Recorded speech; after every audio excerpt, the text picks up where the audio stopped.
Bonjour à tous, soyez les bienvenus sur ma chaîne YouTube. Alors aujourd'hui, je vais vous présenter The Aquarian Tarot qui a été créé par David Palladini. Ici, il s'agit d'une édition vintage. Le copyright est de 1970 et on a ici donc cette édition qui a été publiée par Morgan Press. C'est un éditeur new-yorkais. Alors, il faut savoir que depuis, ce jeu a été réédité chez US Games Systems, qui est également un éditeur américain, comme Morgan Press.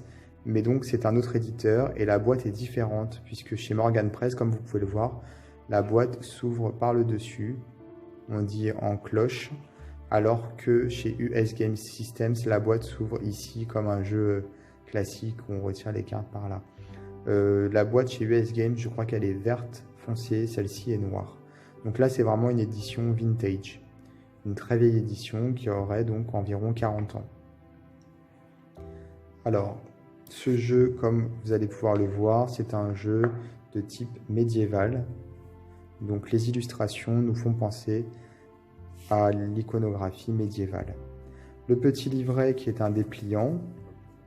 Donc on a ici une introduction et les significations des cartes.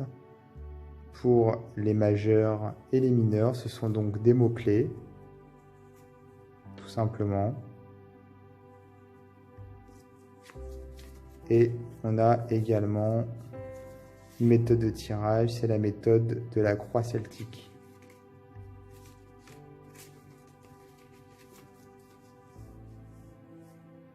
Alors les cartes, elles sont très sympas.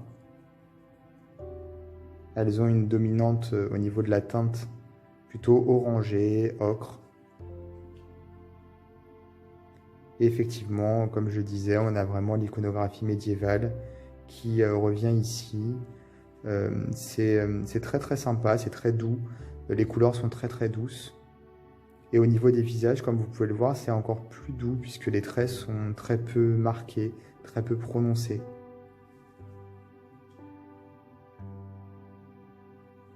Il y a certaines cartes comme celle-ci qui me fait penser à de l'art nouveau. Au niveau de la perspective et également des personnages, en fait, on n'a pas ils sont pas vraiment en 3 dimensions, ils sont plutôt plats. Il y a très peu de perspective finalement. Et c'est vrai qu'au niveau de l'iconographie médiévale, normalement, on a peu de perspective. Donc, ça doit être pour ça. Donc il est en anglais, comme vous avez pu le voir, il n'existe pas en français. Donc c'est un tarot de type Rider-Waite-Smith.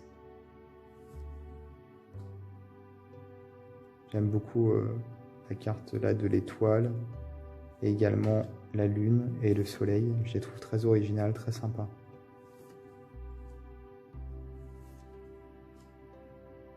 Là encore, ça me fait penser à de l'art nouveau. Il y a beaucoup de fleurs en plus, donc c'est peut-être pour ça. Donc voilà, les mineurs sont illustrés comme pour un Rider-Waite-Smith, ce qui facilite l'utilisation du jeu, ou du moins l'interprétation des cartes.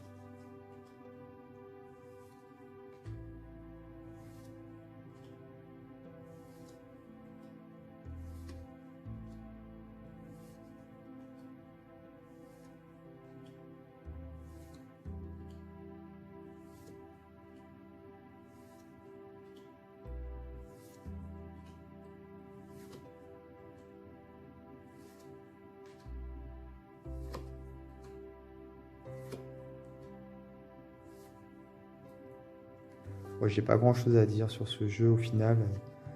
Le créateur a sorti un autre jeu plus récemment qui s'appelle The New Palladini Tarot, donc c'est le nouveau tarot de Palladini qui finalement reprend un petit peu le même style au niveau des dessins, parce qu'on retrouve tout de suite, on reconnaît tout de suite son style.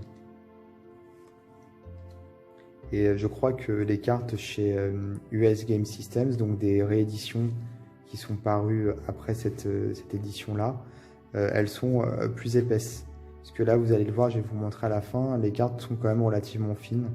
Et ayant eu en ma possession une édition plus récente, il me semble que les cartes étaient un peu plus épaisses, effectivement. Donc là, les bâtons qui ressemblent enfin, qui ont les bouts un peu bourgeonnants, j'ai l'impression. Comme s'il y avait des fruits au bout des bâtons. Ce ne sont pas des bâtons qui sont morts, mais ce sont plutôt des bâtons vivants. C'est assez original, je trouve, comme représentation. D'ailleurs, on voit ici des petits bourgeons. Donc le dos, le voici. Et comme je disais, les cartes sont quand même fines. Et elles sont plus fines que les éditions suivantes chez US Games Systems. Donc voilà pour ce jeu, cette édition qui a déjà 40 ans finalement. Donc c'est vraiment une ancienne, une vieille édition, une édition vintage comme on dit. Voilà. N'hésitez pas à vous abonner à ma chaîne YouTube. Et moi je vous dis à très bientôt pour d'autres vidéos.